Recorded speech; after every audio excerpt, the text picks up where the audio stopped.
वाशिम स्थानिक गुन्हे शाखेने कळंबा महाली मार्गावर सापळा रचून 2 ट्रकमधून होणारी गुरांची अवैध वाहतूक पकडली असून 30 जनावरांची सुटका केली आहे। या कारवाईत 2 आरोपींना अटक करून 40,50,000 रुपयांचा मुद्देमाल जप्त करण्यात आला असून वाशिम ग्रामीण पोलीस ठाण्यात गुन्हा दाखल केला आहे। बुलढाणा जिल्ह्यात महिला आर्थिक विकास महामंडळमुळे 42,000 महिला बचत गटांच्या माध्यमातून आर्थिक क्रांती घडत असून त्यांना 292 कोटींचे कर्ज वाटप करण्यात आले। माविम मित्र मंडळ सारख्या संकल्पनेतून पुरुषांचेही प्रबोधन केले जात असून महिलांना खासगी सावकारीच्या विळख्यातून मुक्त करण्यात यश आले आहे।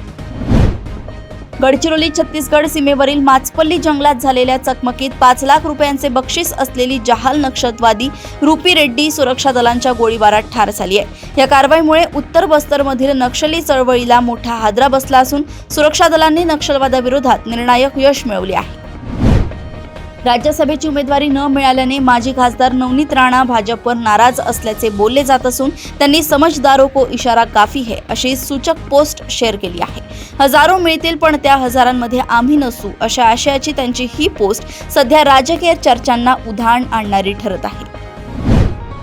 यवतमाळ जिल्ह्यात कृषी विभाग आणि पोलिसांनी संयुक्त कारवाई करून प्रतिबंधित HTBT कापूस बियाण्यांची चोरटी वाहतूक पकडली असून 20 लाखांचा मुद्देमाल जप्त केलाय।